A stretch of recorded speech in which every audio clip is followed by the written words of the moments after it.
God is so wonderful, magnificent, glorious, and yet why would He send His Son to earth?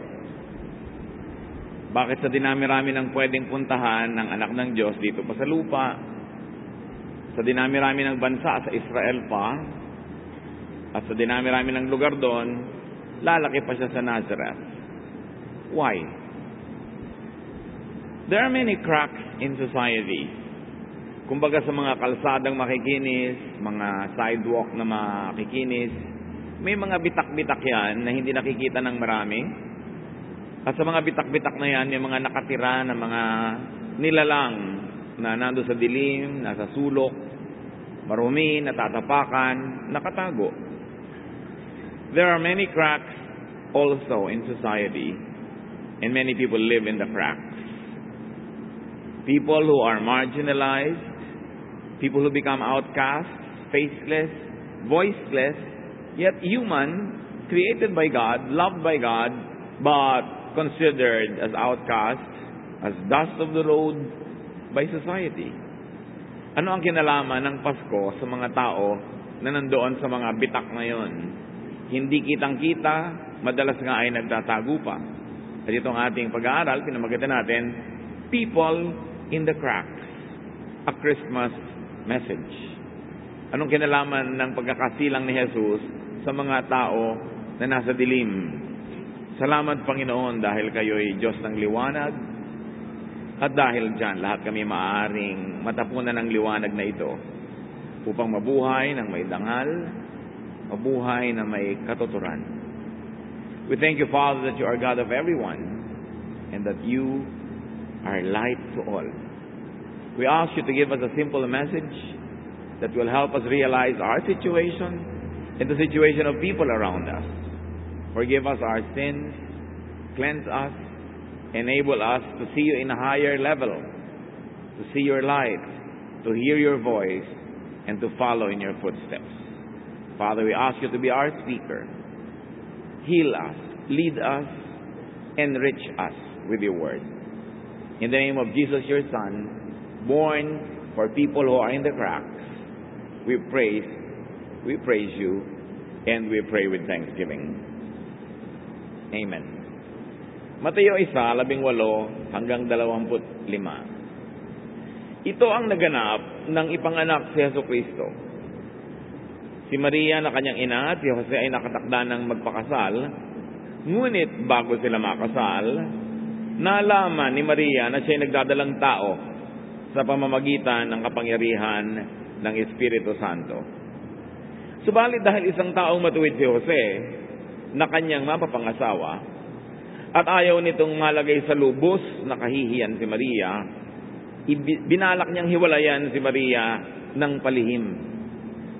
Ngunit habang pinag-iisipan nito ni Jose, nagpakita sa kanya sa panaginip ang isang anghel ng Panginoon. Sinabi nito sa kanya, Jose, anak ni David, huwag kang matakot na pakasalan si Maria, sapagkat ang sanggol na dinadala niya ay mula sa Espiritu Santo. Magsisilang siya ng isang batang lalaki at Jesus ang ipapangalan mo sa sanggol, sapagkat ililigtas niya ang kanyang bayan sa kanilang mga kasalanan. Nangyari nga ang lahat ng ito upang matupad ang sinasabi ng Panginoon sa pamamagitan ng propeta. Tingnan ninyo, maglilihi ang isang birhen at magsisilang ng isang sanggol na lalaki at tatawagin itong Emmanuel. Ang kahulugan nito'y kasama natin ang Diyos. Nang magising si Jose, sinunod nga niya ang utos sa anghel ng Panginoon at pinakasalan niya si Maria. Ngunit hindi niya sinipingan si Maria hanggang magsilang ito ng isang anak na lalaki at Jesus nga ang ipinangalan ni Jose sa sanggol. Controversial agad. Isang malaking controversy sa simula pa lang ng paglilihi kay Jesus at lalong-lalo nang siya ay isilang. Let's go through the verses again one by one, reading the contemporary English version, and seek God's lesson for us, a Christmas lesson. Matthew 1:18. This is how Jesus Christ was born. A young woman named Mary was engaged to Joseph from King David's family. So there was an engagement, a betrothal, a very serious business. In the tradition of Israel, there is a betrothal which probably lasts for a year, equivalent to our engagement period. Pero mahigpit sila. Pag engage ka, sinisimulan nyo na isang simpleng seremonya at isang taon na halos ang lilipas bago kayo magtunay na kasalan. At sa oras na yon, the lady, the young woman, is under strict observation ng family ng lalaki. Kasi hindi siya pwedeng magpaligaw sa iba, hindi siya pwedeng lapitan ng ibang lalaki, para walang makagalaw sa kanya, para sa oras ng kasal, tiyak na tiyak ang pamilya ng lalaking wala siyang dadalin sa kanyang sinapupunan na anak ng iba, na pwede ngayong ikalito nung mapapangasawa niya at mapagkamal ang anak niya dahil hindi niya nahalata.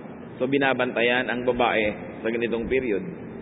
And it was during this period when the angel talked to Mary and told her that she was going to be the mother of the Lord. Kaya ang tanong naman ni Mary sa anghel, na hindi natin binasa ngayon, nasa ibang gospel, paano mangyayari yun? Kadalaga kong tao, wala namang nakakasiping sa akin, sino man. At sinabi sa kanya ng anghel, huwag mo nang problemahin ng technicalities, Diyos na ang bahala dyan. At sabi niya, bueno, ako isang lingkod ng Diyos, hindi matupad sa akin kung ano ang kalooban ng Panginoon. At siya nga ay nagdalang tao. Why is this issue of betrothal important? Because in the center of it all are paternity and inheritance issues.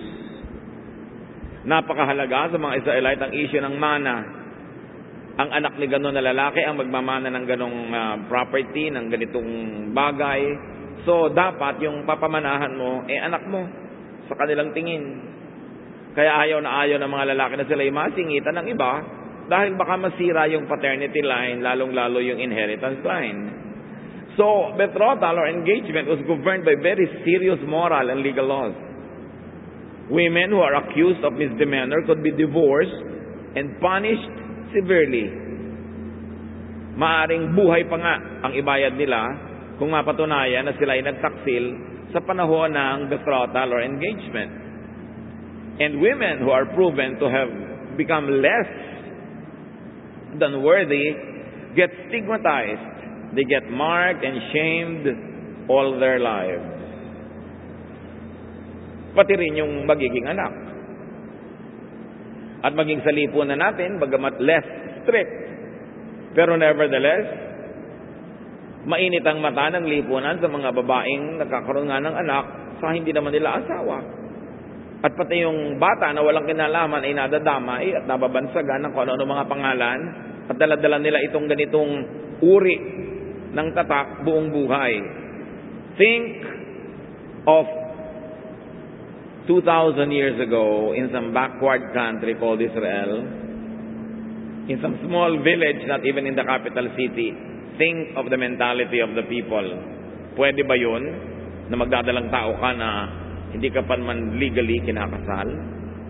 These types of people fall in the cracks. Iba-iba ang mga tawag natin dyan. Sa mga babaeng nagkakaroon ng anak na hindi naman kasal, o kasal sila pero yung anak nila sa iba, etc. etc. Sari-sari ang tawag dyan. Sari-sari din ang tawag doon sa anak nila. At doon sa lalaking asawa na napagtaksilan, meron pa rin bansag doon. Basta everybody suffers. Everybody suddenly gets out of the social registry of everyone else. Ang nangyari nga, but before they were married, sabi sa Bible, she learned that she was going to have a baby by God's Holy Spirit.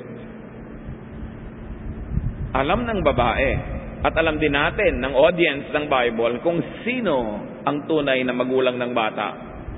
Pero lingid ito sa kasintahan ng babae at sa madla. Tayo lang at si Mary ang nakakaalam nun. Hindi alam ni Joseph, hindi alam ng barangay. Ano ang mangyayari? As soon as Mary heard that, she did something else that would cast a big question mark over her pregnancy. Sa book of Luke 39 to 40 and 56. A short time later, Mary hurried to a town in the hill country of Judea. She went into Zechariah's home where she greeted Elizabeth. And then she sang her very famous Magnificat, or Song of Praise.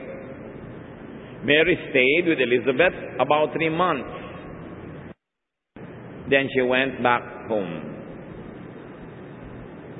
Sinabi kasi ng anghel kay Maria na nagtataka kung paano siya magdadalang tao, wala naman siyang asawa pang totoo. Sabi ng anghel, huwag mo nang pagtakhan yon. Ang kamag-anak mo nga na si Elizabeth ngayon, 6 months pregnant na. Di ba ang tanda-tanda na niya at baog pa? Pero pinaghimalaan din ng Diyos. Ganon din, pinaghimalaan ka. Greater lang nga yung isisilang sa pamamagitan mo. At hindi mapakali itong Maria sapagkat wala naman siyang mapagsabihan ng lihim na ito at wala siyang karamay sa kanyang sitwasyon. Walang makakaunawa, kundi isang tulad din niya na babaeng wala sa panahon ay magbudadalang tao at pagkatapos ay hindi maunawaan ng kapwa. So naglakbay siya patungo sa malayong barangay nila Elizabeth at pinatotohanan niya sa sarili niya kung nagdadalang tao ngayon kamag-anak niya at inabutan niya 6 months pregnant. At sabi sa Bible, hindi siya umalis doon, sinamahan niya si Elizabeth, nagdamayan sila sa loob ng 3 buwan hanggang makapanganak itong Elizabeth. In other words, Mary dropped out of sight. Parang pag may iba mga artista ngayong babaeng nawala ng ilang buwan, anong kumakalat na chismis? Nanganak sa Hong Kong, nanganak sa Singapore, kung saan-saan, di ba? Nawala ang Mary, she dropped out of sight, visited with Elizabeth, and stayed there 3 months. By the time Mary returned from the hill country to her village in Nazareth, she would have been at least 3 months pregnant. Yun ang sitwasyon. 3 buwan na nabuntis siya nung bumalik sa barangay nila. Imagine the situation. Imagine how Joseph would react. And of course, Joseph would know that something has changed, that something had happened. Sinabi ni Maria, huwag kang mag-worry, Holy Spirit yan. Naniwala ba yung Joseph? Of course not. Tayo naniniwala dahil nabasa natin sa Bible. Wala pa yan nun sa Bible yung kwento. Walang babasahin si Joseph. Maniniwala ba siya? Wala namang ni isa mang nauna na ganun. Matthew 1:19, Joseph was a good man and did not want to embarrass Mary in front of everyone. So he decided to quietly call off the wedding. No way. Hindi ako naniniwala sa kwento mo. Pero dahil naaawa naman ako sa iyo, hindi na kita idedemanda, hindi na kita papabato sa mga kapitbahay, hindi na tayo mag-iingay, pero wala nang kasal-kasal pa. Hindi na matutuloy ang kasal. Joseph did not believe Mary's story. Good men don't always know the truth. Good men are not always right. Though good, hindi naman sila omniscient or all-knowing. Kailangan kumilos ang langit para malutas ang problema sa script. Matthew 1:20-23. While Joseph was thinking about this, an angel from the Lord came to him in a dream. The angel said, Joseph, the baby that Mary will have is from the Holy Spirit. Go ahead and marry her. Then after her baby is born, name him Jesus, because he will save his people from their sins. So the Lord's promise came true, just as the prophet had said. A virgin will have a baby boy, and he will be called Emmanuel, which means God is with us. So an angel redeems Mary's honor and dignity, but only with Joseph. Kay Joseph lang nakabawi si Mary sa kanyang reputasyon. How about the community? No. In fact, it would seem that all her life, people will never forget what happened. Matthew 1:24-25. After Joseph woke up, he and Mary were soon married, just as the Lord's angel had told him to do. But they did not sleep together before her baby was born. Then Joseph named him Jesus. So, cuentas claras, Mary was 3 months pregnant when the rush marriage happened. Di ba pag may biglang-biglang magpapakasalan lang, nag-aapura, nagtataka ang barangay, bakit nagmamadali? At syempre, yung mga matatalasang matang mga ginang, walang tinitingnan kundi yung tiyanong babae. Tinitingnan ang tibok ng leeg dito. Alam nyo ba na ang babaeng buntis, pag tiningnan nyo dito sa gitna, doble ang tibok? Hindi isa lang. Kasi doble ang pusong pumipintig. Kaya mga babaeng pregnant, naka-turtleneck. O naka-scarf. Diba? O may band-aid. Kasi doble ang tibok. Alam ng mga tao. The community would notice, count, and mark Mary and Jesus all their lives. Dahil siyempre, bakit nagmadali? Ang iksi-iksi pa ng betrothal. Tapos 6 months later nanganak. Siyempre, nagbibilang ang mga tao. Wala naman masyadong pinagagagawa. You are the only show in town. So 6 months pa lang nanganak na. Di ba na wala ang babaeng yan ng 3 months? They will put 1 plus 1. And both Mary and Jesus could join the teeming number of people who fall in the cracks of society's smooth pavements.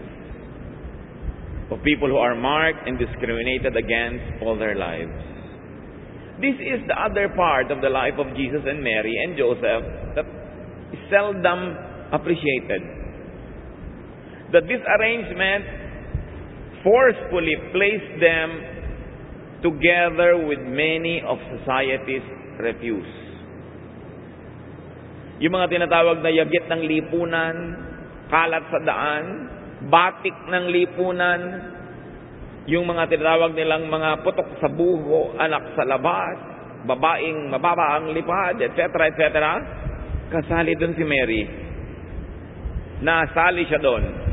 Nasali si Jesus doon sa mga kinakaukansyaw-kansyawan ng mga kababata dahil hindi maintindihan kung sino ang ama. At nasali si Joseph sa mga lalaking pinagtatawanan ng mga kapwa lalaki dahil yung asawa may nangyaring kung anong himala. People who fall in the cracks, yung mga kakaiba, hindi itinuturing na kapuri-puri, minamaliit, nililibak-libak, binabaliwala, doon nalagay ang pamilyang ito. Bakit?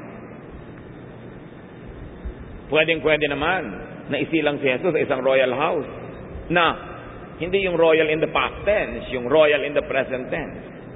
Pwede naman siyang isilang sa mayamang pamilya, sa isang napakarangya at kapuri-puring sitwasyon.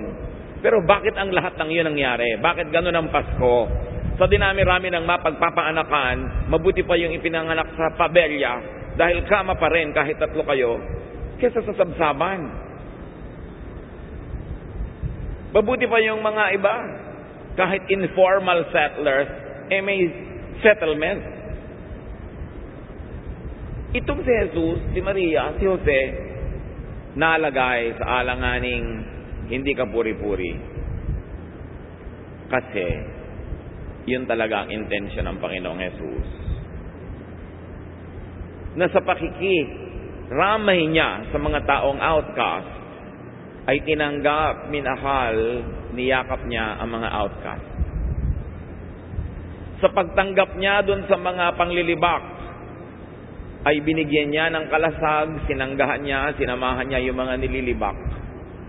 At si Maria, sa kalinisan ng kanyang buhay, ay mapagkakamalang kung ano-ano, ay dahil siya man ay makikiramay sa mga babaeng inaapi ng lipunan dahil sa isang pagkakamali o ibang pagkakamali o dahil sa ano pa mga dahilan. In other words, this family would place itself with people who fall in the cracks.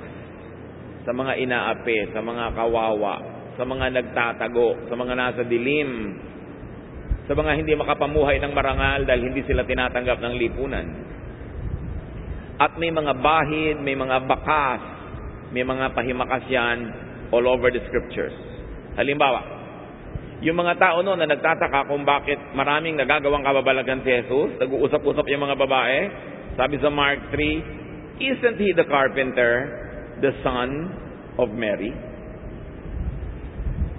Sa atin, baliwala yung Son of Mary kasi alam natin talaga namang Son of Mary. Pero bakit hindi sinabing Son of Joseph? Kasi ang implication, hindi naman natin alam kung sinong tatay niyan. Ang tiyak lang natin kung sinong nanay.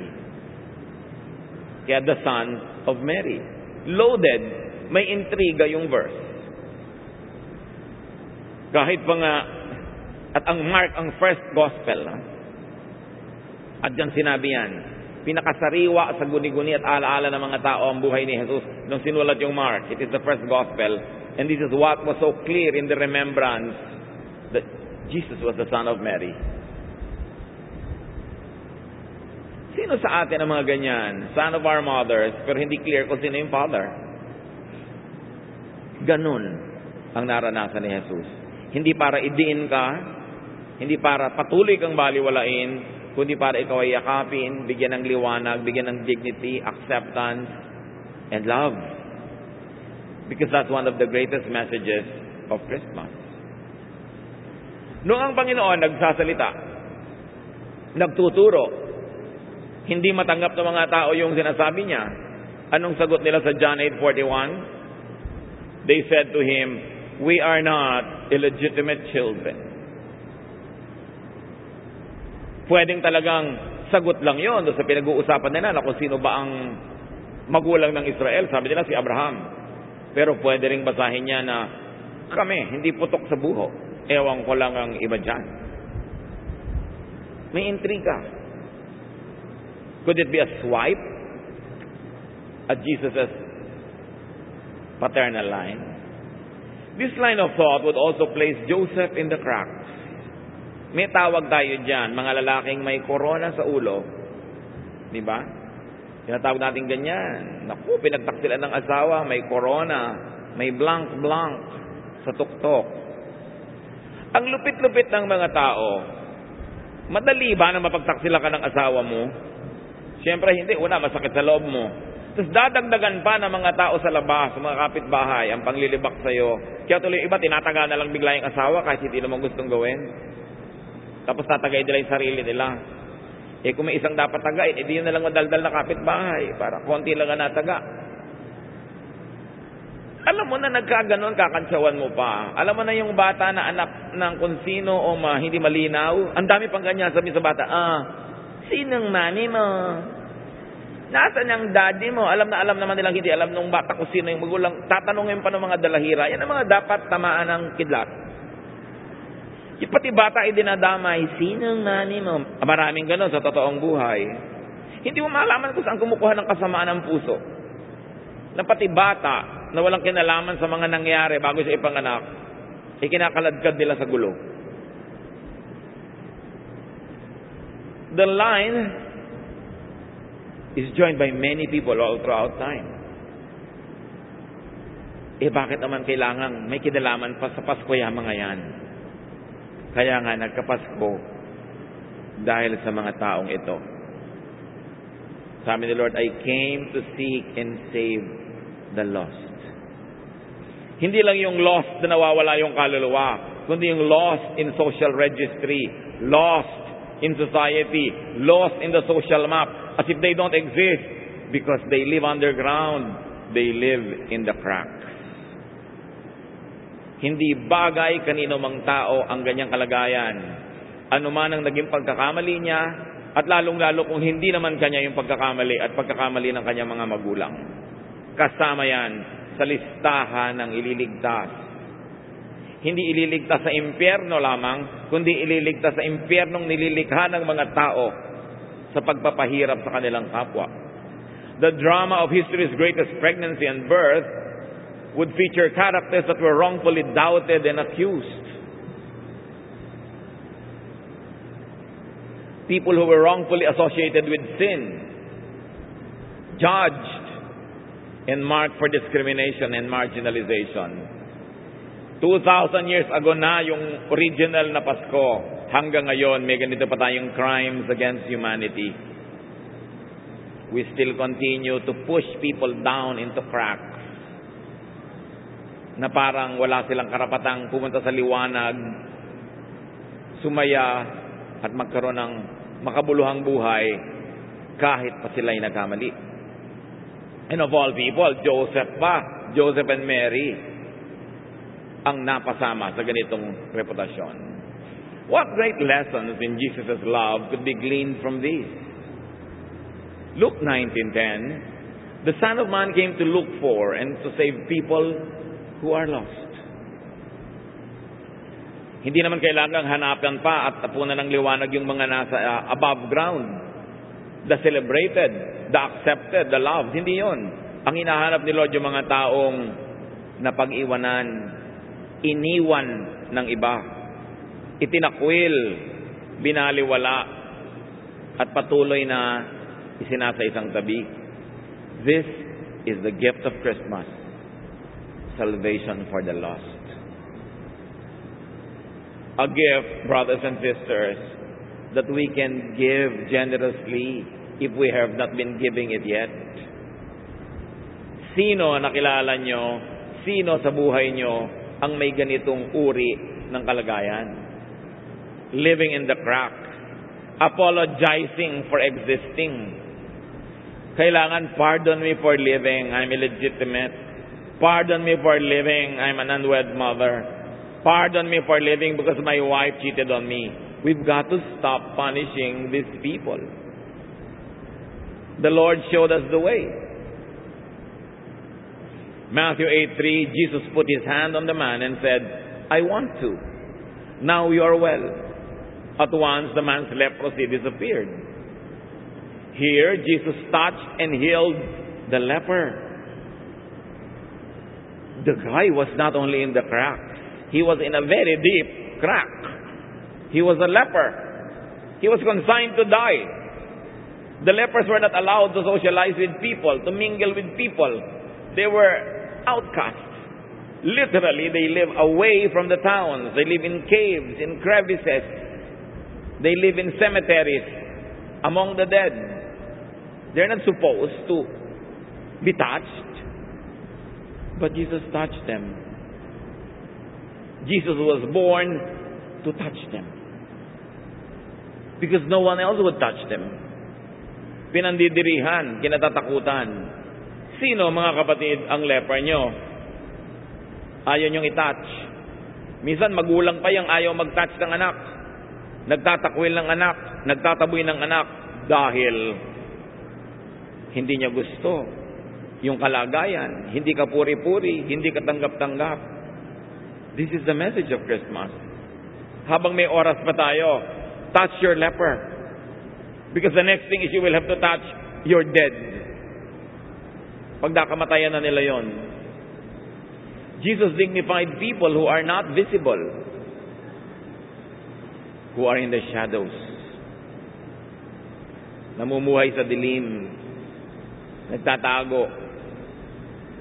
People who are in the outer fringes of society. At hanggang ngayon, there are still people in the outer fringes of society. And they are not only lepers. Mga etchafuera. Mga babaeng kung minsan ay nagkasala, naging teenage mother, sa mga family reunion, hindi halos makapunta dahil lagi nalang nasisita, natatanong, outcast. Marami pang lepers ngayon. Ang iksi-iksi ng buhay ng tao, at minsan lang mabuhay dito sa mundo, kahit pa kami next life, minsan lang dito, huwag naman nating pagkaitan yung iba na mabuhay sila, sumaya sila, magkaroon sila ng kabuluhan, kahit pa sa standard natin ay leper sila o kulang sila. This is also a gift of Christmas. Dignify people you might have consigned to dishonorable darkness. Huwag na tayo magpa-impress sa mga kapitbahay na kunwari ayaw mo ng anak mo, kinakahiya mo yung anak mo, so itatakwil mo. Unahin mong mahalin yung anak mo kaysa magpa-impress sa iba. Kahit din sa church pag may nagkakamali, sasabihin nila, ganyan ba Christian, nakakahiya sa tagalabas? Well, unahin mo na nating mahalin ng tagaloob bago tayo magpa-cute at magpa-impress sa mga tagalabas. Hindi naman tayo nabubuhay para magpa-impress sa mga tagalabas. Nabubuhay tayo para magtulungan sa kani-kanyang mga buntot na hila-hila, sa kanya-kanyang mga cancer, sa kanya-kanyang mga leprosy, sa kanya-kanyang mga kadiliman at kahihiyan. That's why the church is a hospital, because we have to help heal each other. You don't have to pretend to impress, because we have to unmask our wounds so they can be cleansed and healed. Touch people you might have become unkind to because you think they deserve their sufferings. Katulad ng mga tao nung araw sa panahon ni Jesus, halos wala na silang awa sa mga may sakit kasi iniisip nila, well, bagay nga sa'yo, nagkasala ka, kaya ka pinaparusahan ng Diyos. So parang excuse na nila yun para hindi tumulong. Pampatigas sila ng puso kasi ano nila maabala. But touch people that you might have become unkind to. Give the gift of Christmas. And also, receive the gift of Christmas. Come out of the shadows. Kung ano man ang nangyari, pagsisihan, kung may pagkakamali, ituwid ang buhay, come out of the shadows and stop apologizing for what cannot be changed anymore. Live your life to the fullest. Get alive. This is the gift of Christmas to you. Hindi natin kailangan na magtago para lang tayo patuloy na mabuhay. Jesus accepted people who were judged and maltreated by society, who were discriminated against. Nagtataka yung mga priest tuwing pupunta sa dinner tong si Jesus. Ang ka-dinner niya, yung mga latak ng lipunan, mga masasamang tao, mga makasalanan, sa tingin nila. Ni minsan, hindi nakipag-dinner si Jesus sa mga religious people. Madalas, yung mga taong kalye, yung mga taong tinitisod-tisod ng mga malilinis at naglilinis-linisan. Luke 7:39, the Pharisee who had invited Jesus saw this and said to himself, if this man really were a prophet, he would know what kind of woman is touching him. He would know that she is a sinner. Sa isang pagkakataon na pinaunlakan ng Panginoon ng imbitasyon ng isang Pariseo, pumunta siya sa kanyang bahay, may isang babaeng nag-gate crash at niluhaan ng paa ni Jesus hanggang halos mahugasan na ito ng kanyang luha. Pinupunasan niya ng kanyang buhok. Ano ginagawa ng Pharisee? Talagang peke itong Jesus na to. Hindi talaga to prophet. Dapat alam niyang maruming babae ang umahawak sa paa niya at dapat hindi niya payagan. Of course, Jesus knew. Kaya siya ipinanganak para mahawakan siya ng mga maruruming babae. Para mahawakan ang damit niya ng mga dinudugong babae. Para kandungin niya yung mga bata na puwera. Para puntahan niya yung mga hindi mananampalataya. Pati yung mga maraming communities na nag-aalaga ng maraming karimari-marim na baboy, doon siya nagpunta para magpalaya ng isang taong inaalihan ng maraming espiritu. Hinawakan niya ang mga may ketong. Humawak pa siya sa bangkay. Ginawa niya lahat yon. Kasi nagpunta dito si Jesus hindi para maglinis-linisan at iwasan yung marurumi, kundi nakisalamuha, nakisama, para bigyan sila ng pag-asa, para sila mahalin, iligtas, turuan, at hindi husgahan. This is the gift of Christmas. Kahit tayo mapagod ng kasya-shopping, kabibili ng magagandang regalong, magagandang balot, habang hindi pa natin talaga binibigay yung tunay na gift of Christmas to people, wala ka pang Pasko. And that is to accept people, to love people, to heal people, and to be with them in the recovery. At sabi ni Jesus, kung 70 beses na nadapa, 70 beses mo pa rin patawarin. Walang hanggan na pagtanggap, walang patakaran na pagtanggap. Hindi pangungonsinte. Kasi itinutuwid niya, tinuturuan niya, pero nagsisimula siya sa walang patakarang pagtanggap. Kung hindi pa tayo tumatanggap ng tao, kung ano sila, kung sino sila, pretensions lang yung Pasko na yan. Accept and uplift people who are discriminated against by society. Maraming mga kawawang tao Napakapalad mo kung ikaw ay napaka-normal. Normal lang mga magulang mo, kinasal sila. Normal lang sitwasyon ng buhay nyo. Hindi naging prostitute ang nanay mo. Wala ang mga magulang mo sa steel and iron business. Alam nyo yon? Your father steals and your mother irons. Yung mga iniisip ng mga iba na nakakahiya ng mga biodata. Mapalad yung mga taong napaka-normal. Ang buhay nyo ay yung talagang katanggap-tanggap, ipinagdiriwang ng lipunan. Mapalad. Pero hindi lahat ganon. Kasi hindi lahat ng tao pare-pareho. So sino ang dapat mas generous? E di yung mapalad. To whom much is given, much is required. If you don't have any past to be sorry for or to excuse yourself from, then you could be generous and be easy on people who are already suffering. Jesus accepted and explained for people whose identities, nature, and conditions are misunderstood and criminalized by society. Halimbawa yung mga eunuch nung panahon ni Jesus, mga lalaking hindi nag-aasawa, na nililibak-libak na mga tao, kinakantsaw-kantsawan, ipiniliwanag ni Jesus yung tatlong uri ng pagiging eunuch. Matthew 9:12. For there are eunuchs who were born that way, and there are eunuchs who have been made eunuchs by others, and there are those who choose to live like eunuchs for the sake of the kingdom of heaven. The one who can accept this should accept it. Alam niyo yung mga eunuch, mga lalaking bata pa lang, bago sila mag-puberty, ay kinakapon. Tinatanggalan sila ng testicles para huwag mag-develop yung manhood nila, huwag sila maging masyadong masculine, at hindi sila makapag-reproduce. Why? Because they were meant to serve royal women. Mga prinsesa, mga reyna, na ayaw siyempre ng mga prinsipe at mga hari na masingitan ng ibang lalaki. Ang mga katulong nila mga lalaki, mga eunuch, mga kapon. At mababa ang pagtingin ng lipunan sa mga ito. Pero sabi ni Jesus, alam nyo, may tatlong eunuch. Yung iba born that way, kahit hindi mo pa kapunin, eunuch na talaga. At sabi, meron namang kinapon, they were made eunuchs by others through surgery or through training. At meron naman, pinili nila yon dahil sa ganung paraan nila gustong paglingkuran ang kaharian ng langit. Sabi niya, itong tanggapin nyo, yan ang katotohanan. There are people who are born that way. Anong gagawin mo sa isang taong ipinanganak na kuba? Bibigyan mo ng kampana? Anong gagawin mo sa isang taong sakang? Sa isang taong maigsi ang isang paa?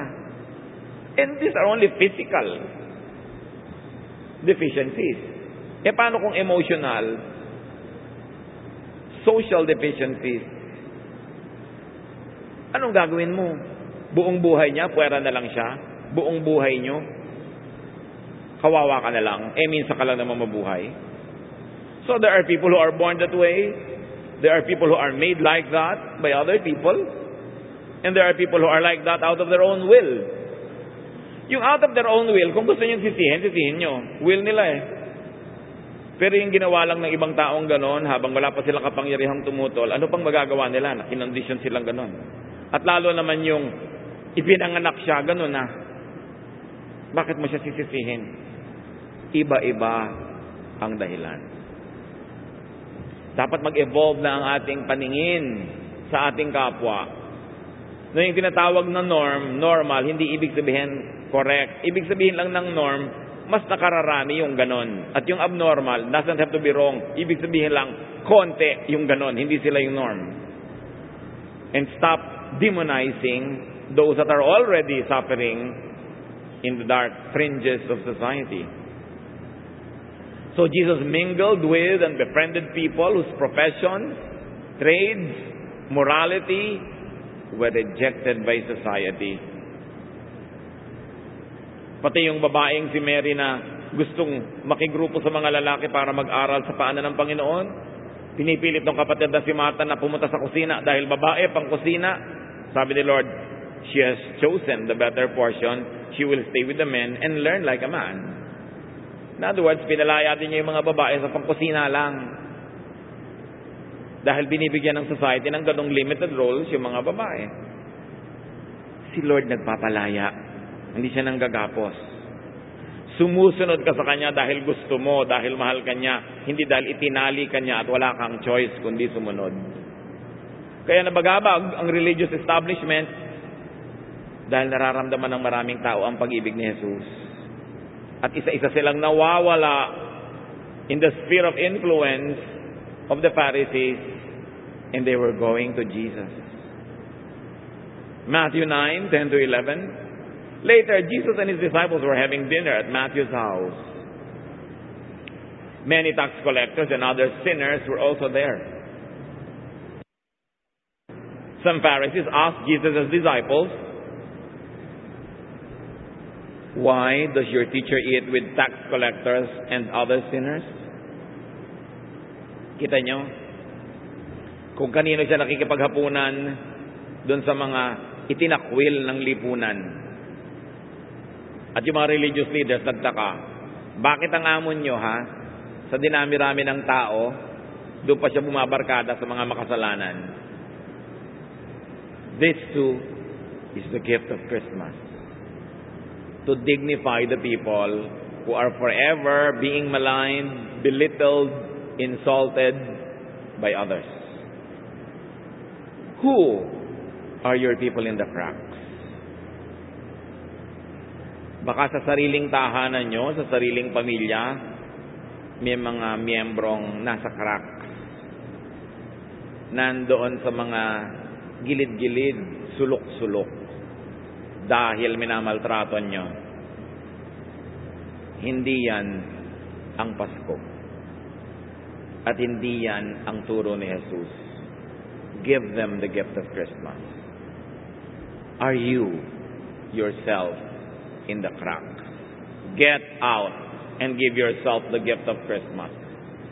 Don't apologize for living. Don't apologize to those who belittle you. Make something of yourself, because with Jesus you can do anything. Sabi sa Bible, I can do anything through Him who gives me strength. Ang mga disciples ni Lord, hindi yung may mga PhDs, hindi yung may mga masteral degrees, hindi yung mga nag-aral ng formal education, yung mga walang sinabi sa lipunan. Dahil talagang yun ang message ni Lord.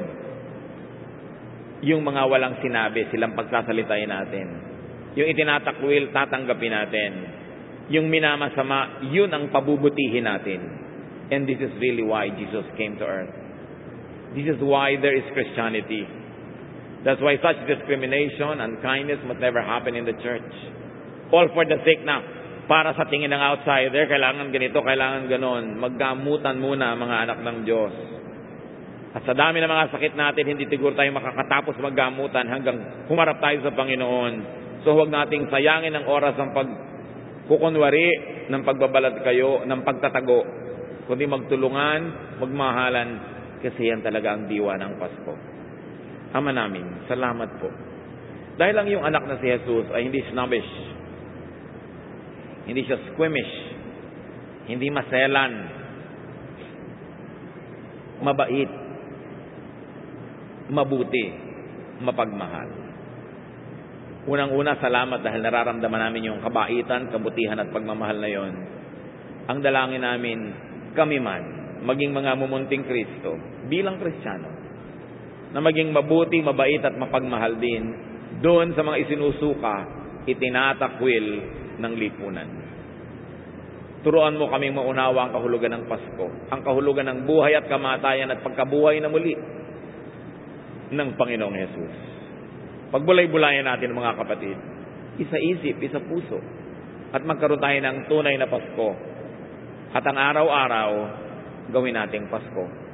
Ama, sa aming saglit ng pagyuko sa iyong harapan, pananahimik, buong linaw mo kaming kausapin kung anong dapat naming gawin sa mga narinig namin na sariwa sa sandaling ito.